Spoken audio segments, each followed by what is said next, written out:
Dzień dobry, everyone. If try to pronounce this, my heart will stop beating. 15 polskich zwizażo, ktor zwokuja obkowra żowkow. I cannot pronounce that. But again, this YouTube channel, Sarmata YouTube channel. So let's go, guys. Polskich zwyczajów, których obcokrajowcy nie mogą zrozumieć. Yes, that. Poniedziałek wielkanocny. Wychodzisz z domu w Is- czystym, eleganckim ubraniu i nagle banda dzieciaków oblewa cię wiadrem zimnej wody. Ten dość dziwny, ale Ej! piękny zwyczaj istnieje w Polsce od co najmniej 600 Hey, we have this in Thailand. It's during the New Year, right? The New Year in Thailand is in April, in the middle of April, and it's called Songkram. And people have the gun with the water in it. And for a full weekend, like 3 days, everywhere you go in Thailand, there's gonna be kids and even adults with their gun or their bucket of water, shooting water at you everywhere. It's a tradition in Thailand, so a little bit similar to that. lat. Już w 1420 roku biskup poznański wydał edykt zatytułowany Dingus Prohibetur, zabraniający obywatelom oblewania się wodą w święta. 600 lat później dalej to robimy. Wybacz, biskupie. Tradycyjnie to chłopcy oblewali dziewczyny i lekko uderzali je gałązkami wierzbowymi. Mówiono, że dziewczyna, która zostanie oblana najwięcej razy, pierwsza wyjdzie za mąż. Dzisiaj oblewają się wszyscy nawzajem, często z pistoletów na wodę, balonów czy wiader. Dla obcokrajowca, który nie zna tego zwyczaju i przypadkiem znajdzie się w Polsce w Wielkanoc, może być to szok. Wyobraź sobie, że jesteś turystą z Japonii, idziesz spokojnie ulicą, a nagle grupa nastolatków oblewa cię wodą i ucieka. W wielu krajach zadzwoniłbyś na policję. W Polsce policja prawdopodobnie sama by cię oblała. No może aż tak to nie, ale na pewno wyśmiała. Jednak tutaj docieramy do smutniejszej części. Niestety Śmigus Dyngus umiera śmiercią naturalną. Jeszcze 15 lat temu w poniedziałek wielkanocny ulice były dosłownie mokre i polewał się praktycznie każdy. Dziś młodzież z wiadrami spotykamy coraz rzadziej. No cóż, takie czasy. The tradition has gone away. Have you grown up with that tradition? This is interesting. In Thailand, the reason why it's done in the middle of April, not only it's in New Year, but it's also the beginning of raining season, is that it's been dry now for 6 months, and started last week, it started to rain a little bit more, and it's going to rain for the next 6 months. So it's kind of at the same time it's the New Year, but also it celebrates the beginning of the raining season. So, Ten zwyczaj paravaning. już taki piękny jak poprzedni nie jest. Jeżeli kiedykolwiek byłeś latem nad polskim Bałtykiem, wiesz o czym mówię. Na plaży od Świnoujścia po Hel stoją tysiące kolorowych parawanów. Niebieskie, czerwone albo z jakimiś artystycznymi Wait, that doesn't protect you from the sun though. This is for privacy? wzorami. Ustawione tak gęsto, że plaża wygląda jak pole namiotowe albo labirynt, z którego nie ma wyjścia. Parawan to polski wynalazek plażowy. Oficjalnie chroni przed wiatrem, bo nad Bałtykiem wieje. Ale nie oszukujmy się, prawda jest taka, że parawan to przede wszystkim terytorium. Stawiasz parawan i mówisz światu, to jest moja działka. Tu leżę ja, moja żona, moje dzieci i moje piwko. Zakaz wstępu. Obcokrajowcy But isn't it the whole point to go to the beach that you can like be surrounded by people and have fun? Why would you want to like isolate yourself like this? Like bring a chair and bring like an umbrella on top, but you still want to see what's around you? That's the whole fun of the beach, is that you see things that you don't see in other time of the year. You see people having fun. Why do you want to like isolate yourself? Just a little weird. Ci z ciepłych krajów w ogóle nie rozumieją tego konceptu. Na plażach w Hiszpanii, Grecji czy Chorwacji nie ma parawanów. Ludzie kładą ręcznik i leżą. A u nas? U nas budujesz swoją małą nadmorską fortecę. Dla siebie i dla Grażyny. Takich dziwnych zwyczajów jeszcze kilka tu będzie, także koniecznie oglądaj do końca. W większości krajów świata najważniejszym dniem w roku są twoje urodziny. W Polsce, szczególnie w starszym pokoleniu, jest odwrotnie. Imieniny biją urodziny na głowę. Każdy dzień w polskim kalendarzu ma przypisane imiona świętych. W polskiej tradycji to solenizant, czyli osoba obchodząca imieniny, stawia. To nie goście przynoszą tort. Wait, so there's 365 name of saint? Or more even? Or is it the same name like January 5 every year is the same saint? Or it change every year or something? Solenizant, czyli osoba obchodząca imieniny, stawia. To nie goście przynoszą tort, tylko ty zastawiasz stół. Zazwyczaj w kilka sałatek, kilka rodzajów wędlin, serów, w serniczach. Wait, so if my name is Maxim and March 15, it's my name that is called for the saint, I need to make a cake for people? I mean, it's a fun tradition actually. I kind of like this. Pół litra, oczywiście na głowę. Potem przynosisz resztę ciasta do pracy i tam też składają ci życzenia. W wielu krajach tradycja imienin po prostu nie istnieje. Yeah. U nas, w szczególności u osób starszych, są one dużo ważniejsze niż urodziny. Przed kolejnymi zwyczajami będę wdzięczny za zostawienie łapki w górę, subskrypcji i podbicie, jeżeli oglądasz na telefonie. Dzięki. Dzięki. Cool zupi. Obiad w Polsce to nie jest jeden posiłek. Muszą być minimum 2. Najpierw zupka, potem drugie. Oczywiście z mięsem, bo bez mięsa stary będzie narzekać. No i zupa też musi być, bo bez tego to nie obiad. Ale I don't think that's weird. It's very common in Canada. When I grew up, my parents, they make steak, they make potato, and there's always going to be bread on the side. There's often going to be some kind of soup, some wine. I think it's really common to have more than one, like, plate. dziwić, nasze zupy są najlepsze na świecie. W rankingu Taste Atlas Żurek Oh został wybrany drugą najlepszą. wow! Zurek, tonkotsu ramen, yeah. And then Mercinek Korbasi from Turkey. Tom Kha Gai from Thailand. Tom Yum, yeah. Tom Yum is it's very spicy, the Thai soup, let me tell you.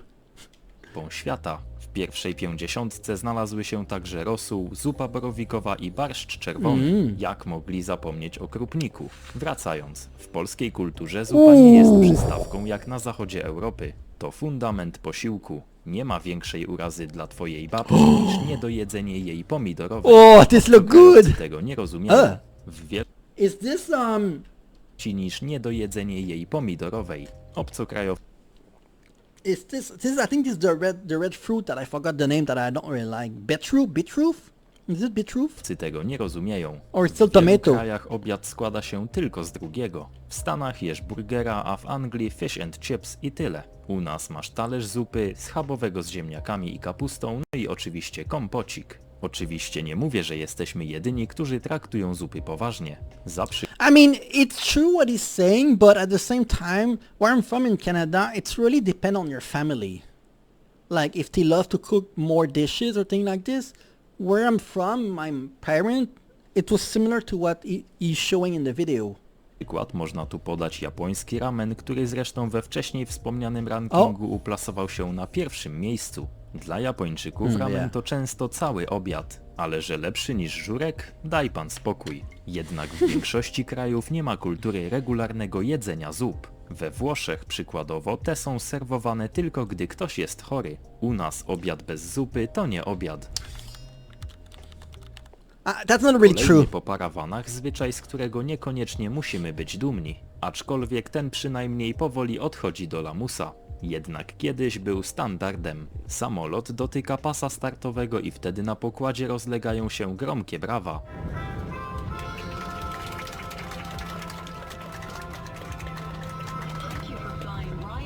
To Polacy właśnie podziękowali pilotowi za to, że ten wykonał swoją pracę. Ten zwyczaj pojawił się u nas w latach 90., kiedy latanie samolotem było dla większości Polaków ogromnym przeżyciem. Nie latało się często, bo lot był drogi i stresujący, więc kiedy samolot bezpiecznie lądował, spontanicznie biło się pilotowi. But I fly a lot. This is true not only in Poland. I guess from my experience, if the flight is short, people are not gonna clap. But when I take a flight that is like 20-hour long, 15-hour long, you will clap at the end. Or if there was turbulence during the flight and the flight was not easy because they had to warn you in the microphone that something was in front of you or you had to do something, then if the flight was not easy, they will clap at the end. I would say 90% of the time, people don't clap, but if it's a long flight or something happened during the flight, people will clap at the end.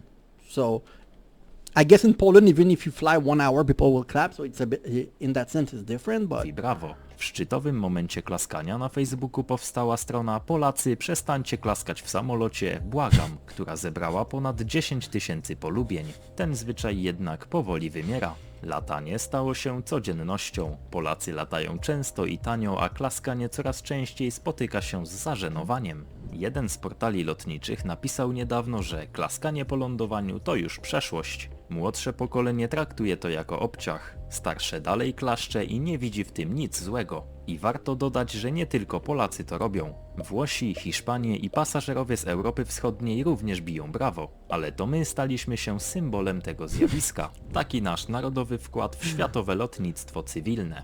Jednak tak szczerze, śmiejemy się z tego, ale czy to naprawdę coś złego? Nikomu krzywdy nie robi, a niektórzy piloci może nawet poczuli się docenieni. A ty co o tym myślisz? Daj znać w komentarzu. Giosia W i Polsce, Wukek. szczególnie na wsiach i w mniejszych miastach, ale często też w dużych, każda starsza kobieta w otoczeniu rodziny to ciocia, a każdy starszy mężczyzna to wujek. Nawet jeśli nie łączy was żadne pokrewieństwo. Mama twojego kolegi ze szkoły This is so interesting because this is not true in Canada, but this is true in Thailand. People have a lot of nickname, and sometimes people that are older than you, they're gonna be called aunt and uncle, even if they're not your aunt and uncle. It's just a sign of politeness for people that are sometimes older than you by like 10, 20 years. So it's interesting.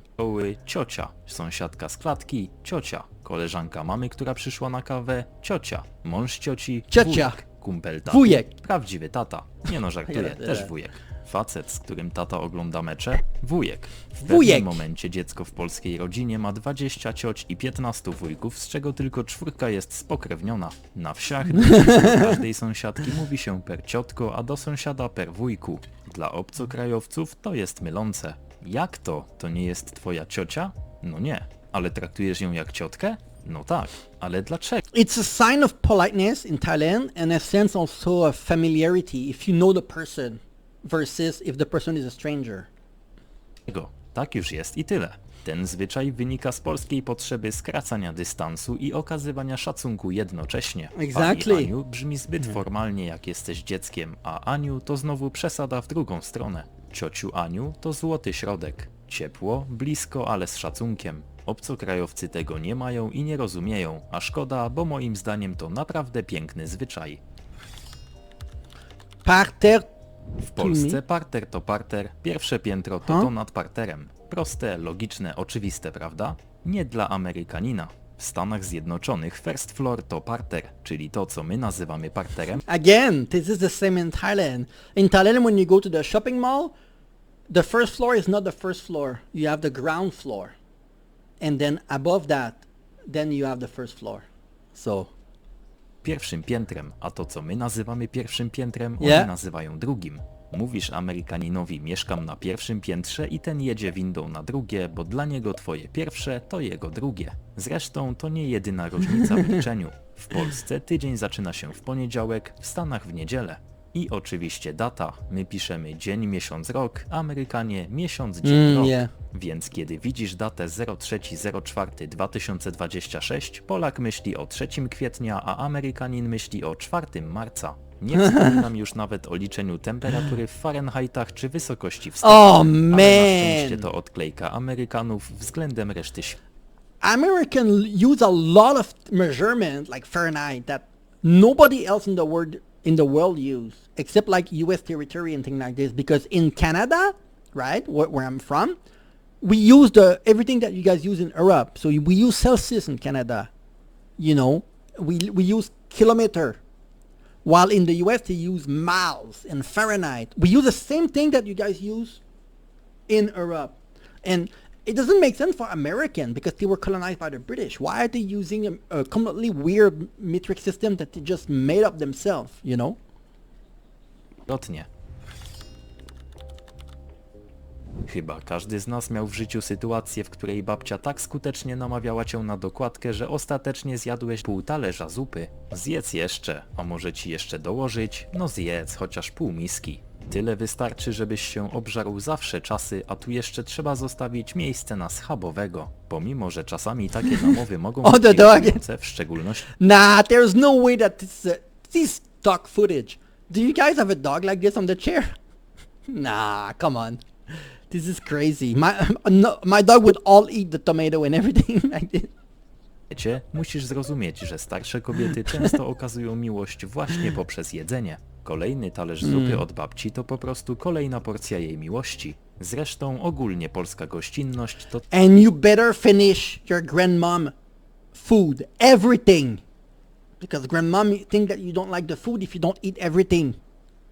My grandparent was like that.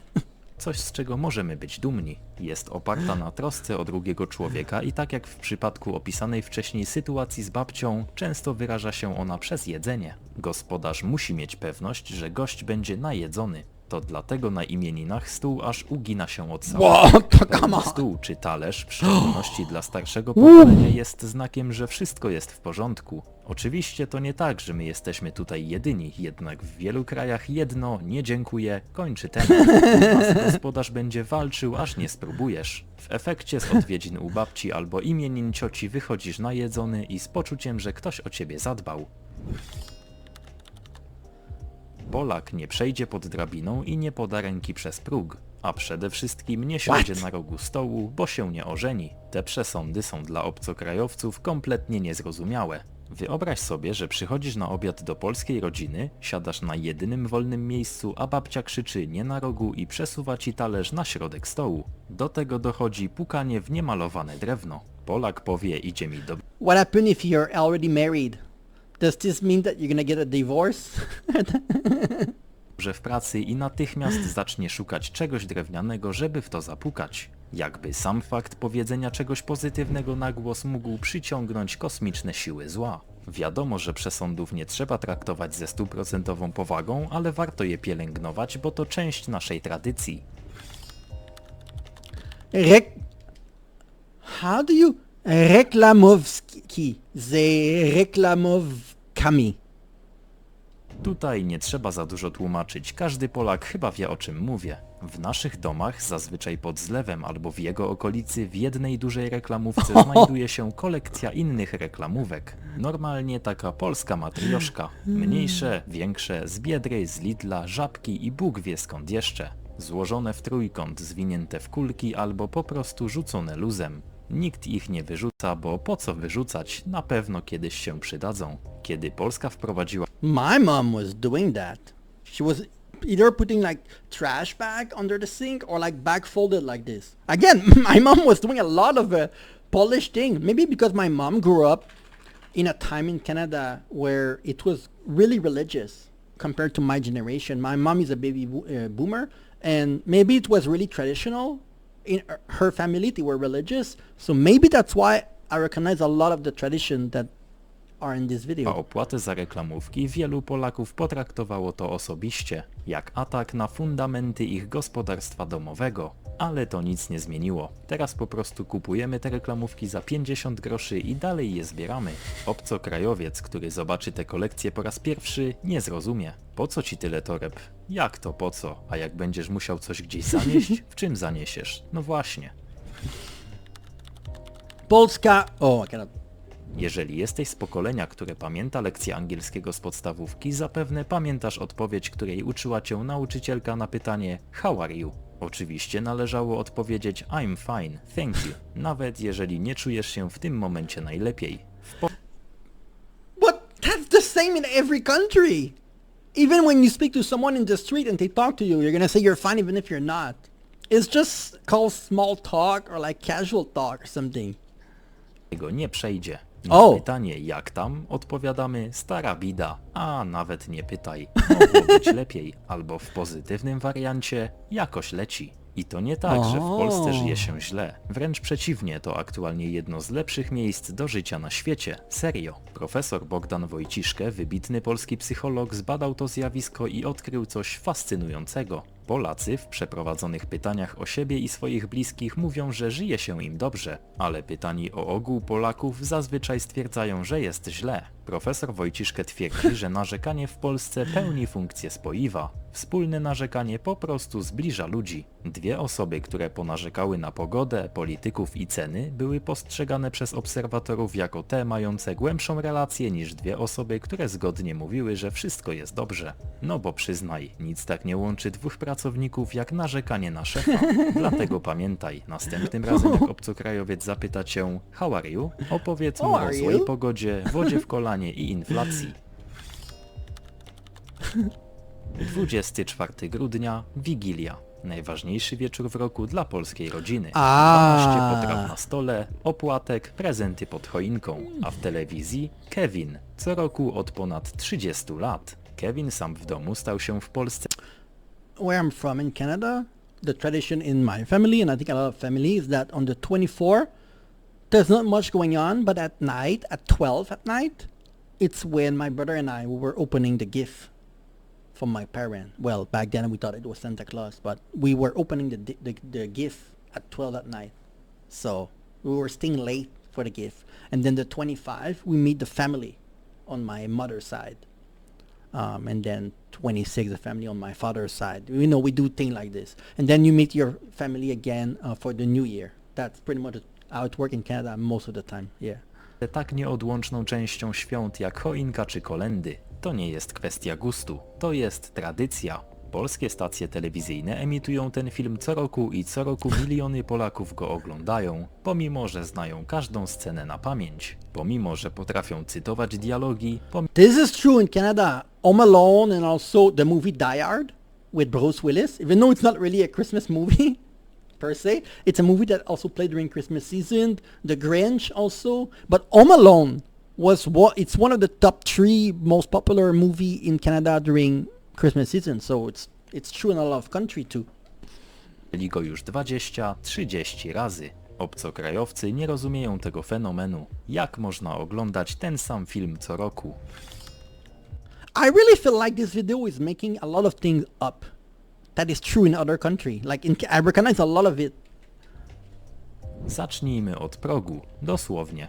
Po punkcie 9 wiemy już, żeby się przez niego nie witać. Co dalej? Przy wejściu prawie zawsze czeka jakiś koszyk, półka albo pudełko z kapciami dla gości. Są różne, za duże, za małe, nie do pary, czasem lekko zużyte, ale zawsze są i zazwyczaj je zakładasz. Odmowa potrafi zostać odebrana jako coś dziwnego, a nawet niegrzecznego. Czasem Now, for the guest, no, but for yourself, yes, in Canada. But I've not heard of it from that you put shoe there for people that come to your house. That's it for Canada. What I see in Thailand though is that when you enter like a veterinarian or a doctor, sometimes they're gonna have shoe outside the door. So your running shoe you take out and you put the inside shoe to enter the building. Sometimes you're gonna have that in Thailand, yes. po prostu na skarpetkach, ale zasada jest ta sama. Buty zostają przy drzwiach. Dla wielu osób z zachodu to dość duży kontrast. W krajach takich jak USA czy Wielka Brytania buty są normalną częścią stroju. Wchodzisz w nich do domu i nikogo to nie dziwi. Nagła My mom would kill me if I go inside the house with the shoes. I don't know if that's true. Maybe Canada is really different from USA, but inside the house, especially that Canada can be so dirty with the winter and everything, no way. na eleganckich butów na losowe kapcie Actually, during winter, I go in the house with the shoe, but there's a big carpet, and then I take my shoe and I put in the wardrobe directly. So it's not exactly like that. może wydawać się absurdalna. Nic więc dziwnego, że ktoś kiedyś podsumował to tak. Polacy traktują swoje podłogi jak świątynie, a kapcie to obowiązkowe obuwie wstępu. I jest w tym sporo prawdy. Scarpetti i sandali. Zostajemy przy obuwiu. To jeden z tych tematów, o których Polacy uwielbiają żartować sami z siebie. Stereotypowy Janusz na wakacjach, najlepiej nad Bałtykiem, oczywiście z zestawem do parawaningu albo na działce. Biały jak ściana, spodenki za kolano i to, skarpety w sandałach. Klasyczne Rzymianki albo Adidasy z bazaru, zawsze ze skarpetą. Prawda jest taka, że ten One thing that you don't know about me since coming to Thailand 10 years ago, I don't have running shoes and I don't have socks. I only wear sandal 100% of the time. Yeah.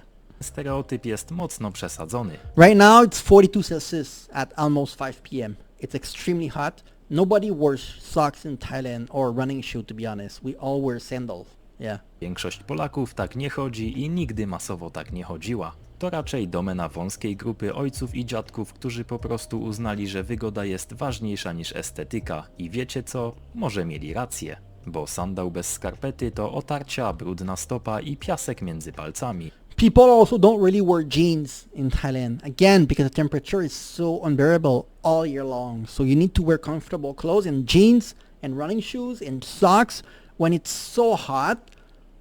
People don't wear that.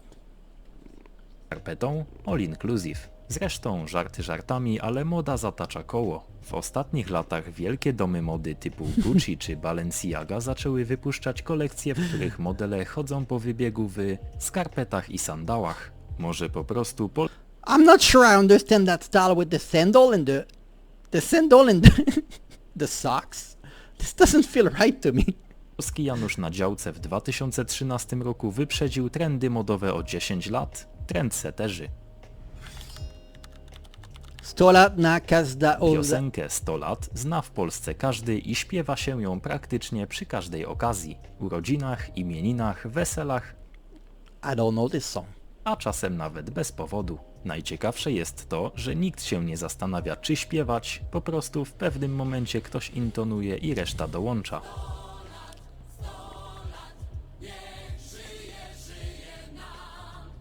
Dla I've never heard to this jest song. dziwne, bo u nich Happy Birthday to szybkie 10 sekund i koniec. U nas często robi się z tego rytuał. Trochę głośny, trochę chaotyczny, ale swój. I zawsze znajdzie się ktoś, kto śpiewa za wcześnie, za późno albo w innej intonacji, ale to i tak nikomu nie przeszkadza. Koniecznie napisz w komentarzu, jakiego zwyczaju twoim zdaniem Wow, thank you guys. I think it's a nice video. I thought that I would not recognize most of the thing but I recognize it either from my time in Canada or my time in Thailand. Some tradition are there in Canada, some tradition are there in Thailand, and some I've never heard of. But it's a very interesting video.